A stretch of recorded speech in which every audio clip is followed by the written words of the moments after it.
Tonight on A Turning Point, Pride, celebrating and elevating Northeast Ohio's LGBTQ community. From the identity alphabet, understanding one another's sexual orientation and gender identity and why it's important, to legislation and LGBTQ civil rights, how local and federal laws are extending protections, and why potential new laws here in Ohio could go even further. And in the wake of increasing violence, tragic murders of Black transgendered women right here in Cleveland, how and why we can shed light on the issue and support the community. Plus, how a local school is making it easier for some students to feel comfortable, safe, and accepted. And teaching love, how our differences can and should be embraced from our earliest years. These stories and more tonight on a special edition of Front Row, A Turning Point. Next.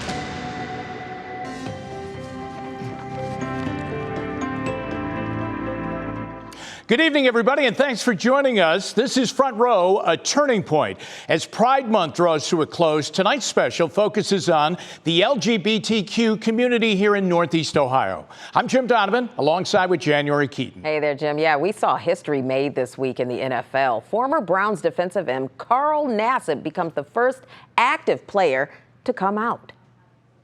I just think that representation and visibility are so important. I actually hope that one day videos like this and the whole coming out process are just not necessary. The Raiders in Las Vegas, he pledged $100,000 to the Trevor Project, a nonprofit that focuses on suicide prevention and crisis intervention for LGBTQ youth. LGBTQ, the alphabet meant to help us understand each other's sexual orientation and gender identity, but it can also leave us confused. Our Sarah Schuchman sat down for a candid conversation with a panel of Northeast Ohioans to help find the right words. Marisol Martinez, 54 years old. I live in Cleveland. Identify myself as a lesbian. Hi, my name is John Licatatiso. I'm a Cleveland native, and I identify as a cisgender gay man. My name is Eris Edie. I'm from Cleveland, Ohio, and I identify as a non-binary bisexual person. My name is Ileana, and I'm a transgender woman. I use pronouns she, her, hers, and I am pansexual. My name is Alyssa Roberts. I'm 21. I identify as a queer cisgender woman. People are going to learn so much from hearing from each of you, so I really am so grateful. First off, what does queer mean? Yeah, that's it's a big question, and I think it means something different for everybody, and I think that is true when you talk about sexual orientation or gender identity in any aspect. We've taken back that word and we've made it our own. And do you think it now in 2021, it's helpful that we have a vocabulary around some of these things that maybe when we were kids at least wasn't in the public consciousness? So these labels just kind of help define who I've always been, but I've always been this person. I really thought that I would spend my entire life identifying as a straight person simply because I didn't recognize that there was a possibility to even live openly as a gay individual. So it was really just my figuring it out on my own and figuring out what I needed to do to preserve my own safety so that I could eventually get to the point where I felt comfortable within myself to begin the coming out process, or as I like to call it, the letting in process. I didn't come out till I was 24. It was scary. It was scary. It was scary when I came out to my mom. I didn't know what to say. And when I did tell her, she said, "What did I do wrong?" And I said, "Mom, you didn't do anything wrong." And she cried, and it hits me to this day because this is the first time that I'm actually talking about this in front of so many people all at once. As long as my mom knew, I didn't care who in the world knew. Once I came out to my mom, I didn't care who accepted me. I only recently came out in October. What do you feel in that moment? Honestly, it was the biggest weight off of my shoulders I can't even describe it. so emotional and scary, and you feel 1,000 times lighter. It feels like a semi-truck just coming off of you. I felt that it was important for me to do certain things so that when I looked in the mirror, I could say, yeah, that's how I want to see myself as. How do you want someone to approach this with you, to start a conversation with you? To do a little bit of self-education and take a little bit of time to do a little bit of research on LGBTQ identities. You are so much more than your gender identity or your sexual orientation.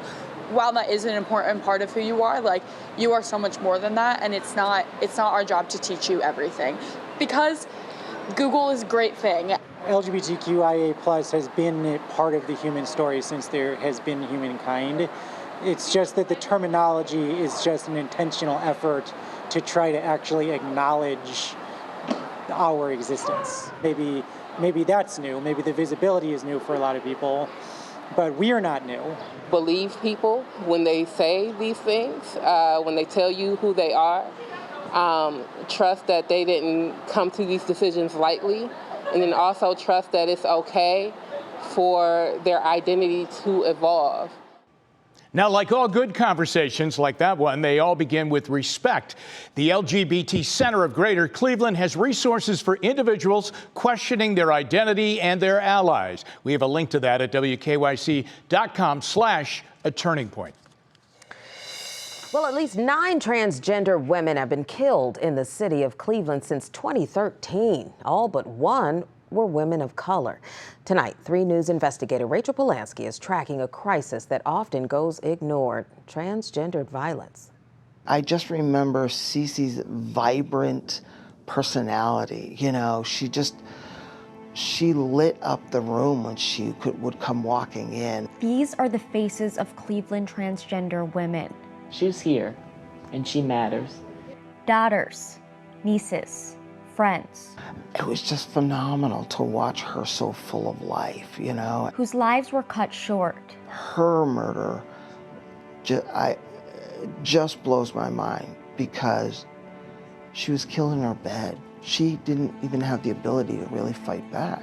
To hear the stories behind the statistics is to understand just how cruel transgender violence can be to its victims and their loved ones, like transgender activist Jacob Nash, a friend to several who were murdered, and Andrea Craggett, who lost her niece Brandy in 2016.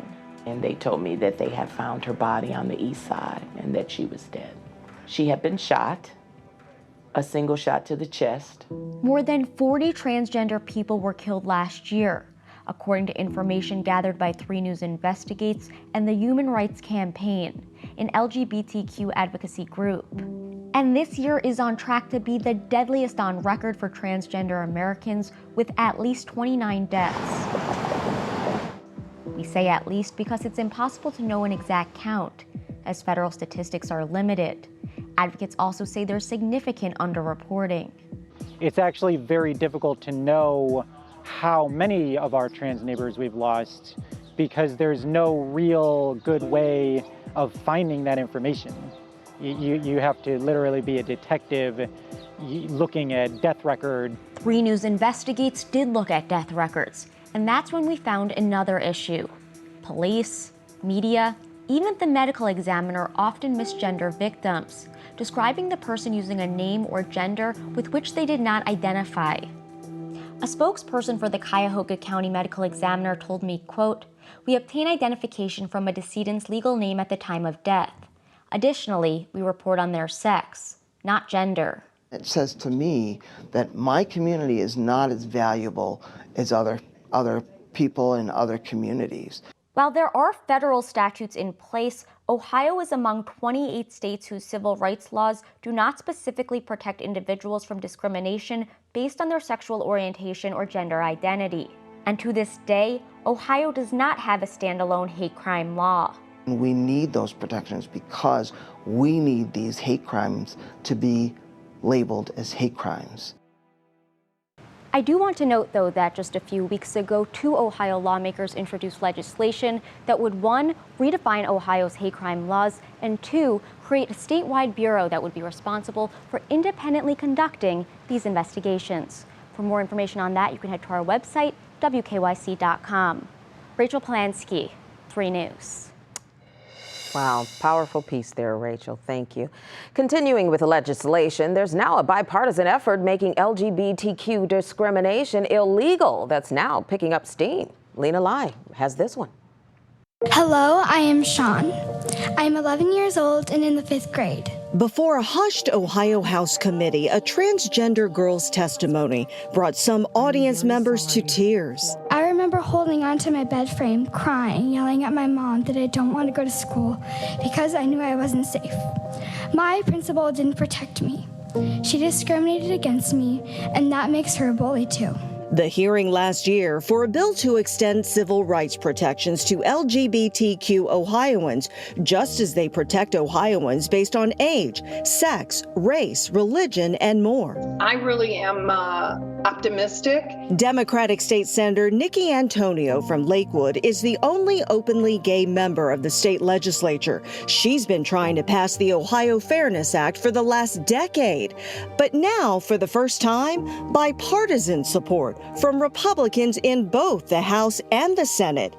Antonio believes the bill is not only the right thing to do, but it also makes economic sense for Ohio. If Ohio wants to be competitive in a world market, we need to be able to encourage the best and the brightest.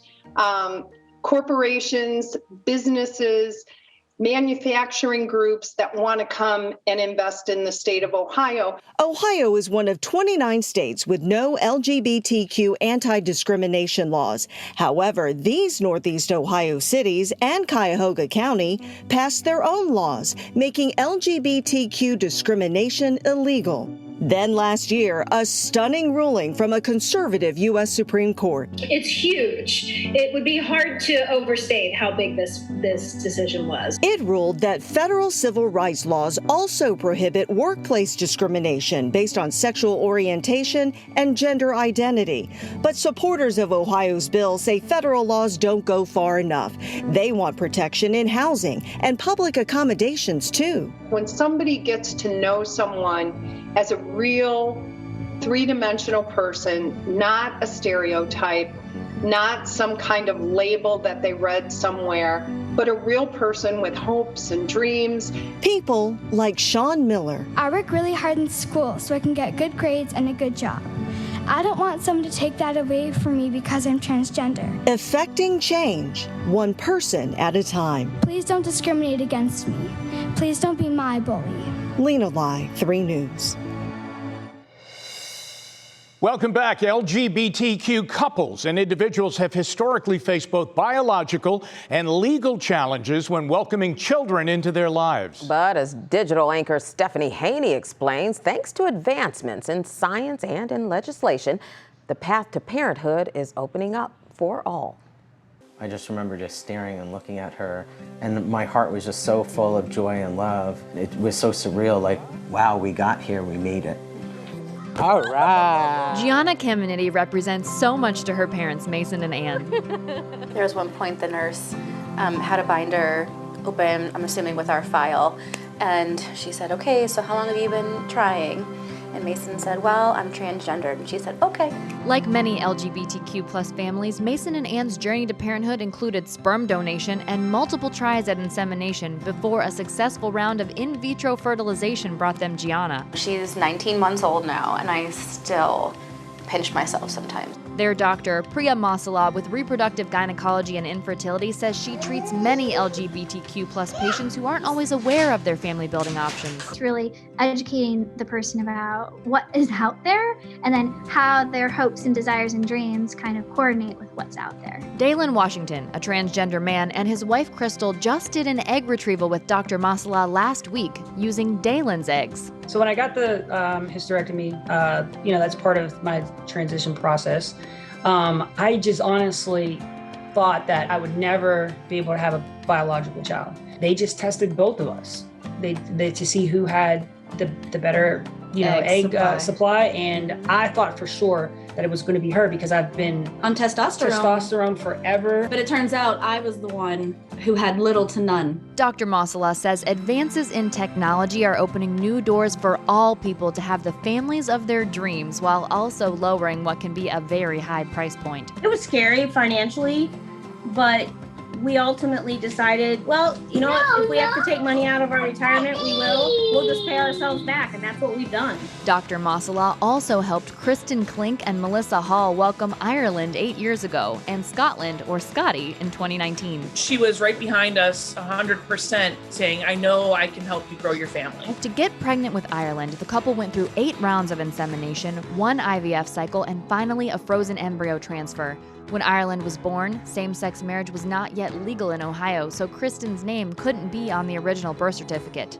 Today in Ohio, as long as you're married, no matter how people get pregnant, both parents' names can be on that birth certificate. With Scotland's birth certificate, I was just like smiling ear to ear, putting my name on there, and it was the best. So it definitely was growth in our world. But as attorney Tom Odessa, based in Columbus, explains, not all states have the same laws, and there are still very real concerns. What we're concerned about is, well, what if you move to another state that's hostile and somebody files for divorce? We're concerned that, it could be raised that, well, you shouldn't have any parental rights because you don't have any genetic connection to the child. But these families want you to know, even with the challenges, it's all worth it to help create your picture-perfect family. I, really just want to tell people that are in the community to not be discouraged. Or afraid. It was kind of scary to have to stop one medication and start some completely different medications. It was not as bad as I thought. And I'm just happy that this time next year, we're going to be parents. Even if it's, adoption or just helping others. If you want to grow your family, there is help out there. But it's been an incredible journey, and, I would never trade it for anything. I think for me personally, I feel that visibility is important. Literally means the world to us to be able to have this. It's the only way that we have our family. And we know that we come from privilege. We're very privileged to do this. We have the resources to do it. Not everybody does. So we're hoping someday other people have that privilege and are able to experience that too. Stephanie Haney, 3 News. Well, for many students, growing up comes with worries like figuring out who you are and fitting in, especially when it comes to attending school. But thanks to the School of One inside of the LBGT Center of Greater Cleveland, standing out is the new normal. Here's Kiara Cotton. I spent a lot of time online because I was kind of ostracized at school. So I went to online communities for solace and stuff like that. 17-year-old Roman is just one of roughly 3,500 students who identify as members of the LGBT community in Cuyahoga County. He's also enrolled at the School of One. Opening at the LGBT Center of Greater Cleveland in 2020, the School of One is the first of its kind in the nation, offering a unique and customizable learning experience to its students. It's your plan. Somebody can come in here at a 10th grade level and get really focused and knock it out and graduate in a year with full school credit. Golnar Farasta, program director at the LGBT Center, says the school was opened with the help of CMSD as a way to provide a more inclusive learning environment for LGBT youth. School of One really gave me hope for the future, that maybe I wouldn't have to drop out. So important that our youth have the opportunity, just like all youth, to be in a safe, affirming environment. Often people assume that schools are that environment, but for LGBTQ youth, it's often the opposite. The School of One accepts students ages 14 to 21 years old. And in addition to taking classes, the students have direct access to social workers, doctors, and mental health professionals who not only look like them, but have also shared in similar experiences. Visibility matters. Being seen for who you are, being celebrated as who you are, as your authentic self, matters. According to the 2019 Youth Risk Behavior Survey, more than 60% of LGBT identifying students have experienced symptoms of depression.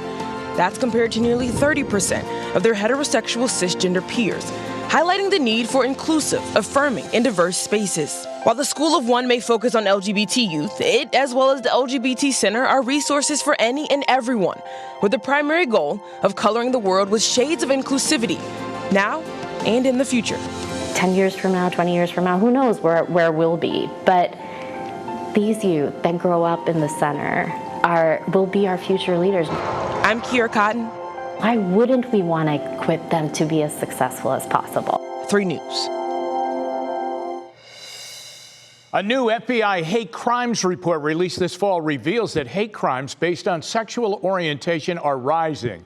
And there's also been an uptick in gender identity-based hate crimes. Yeah, but where does hate come from? Here's our senior commentator, Leon Bibb, on the importance of teaching your children well. You need only to look at some images broadcast into our lives to see a troubling side of life. Too often the images are fueled by hate. Hate increasingly has shown its face.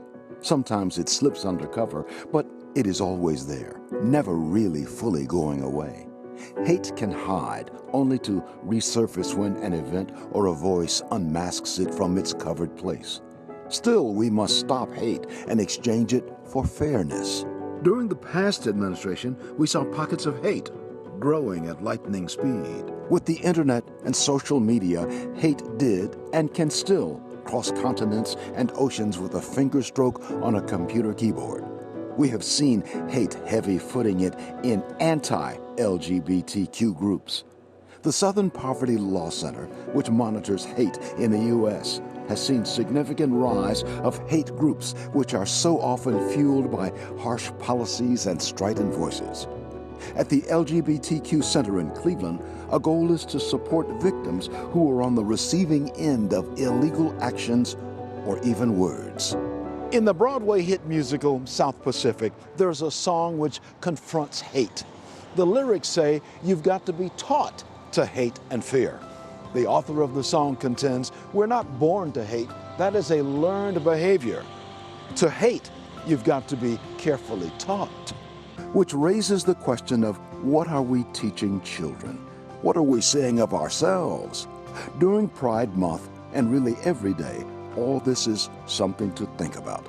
Many people suffer from violence and inequalities thrust on them because of who they are and who they love. In its actions and words, hate can be a destroyer. The old saying, sticks and stones may break my bones, but words will never hurt me. Not true. I beg to differ. Words can be hurtful. You know, hate has caused a lot of problems and has never solved one yet. For 3 News, I'm Leon Bibb. Thank you, Leon, and thanks to you for watching. Russ and Lena are back at 11. That's right. Entertainment Tonight is next. You guys go out there and make it a great Thursday.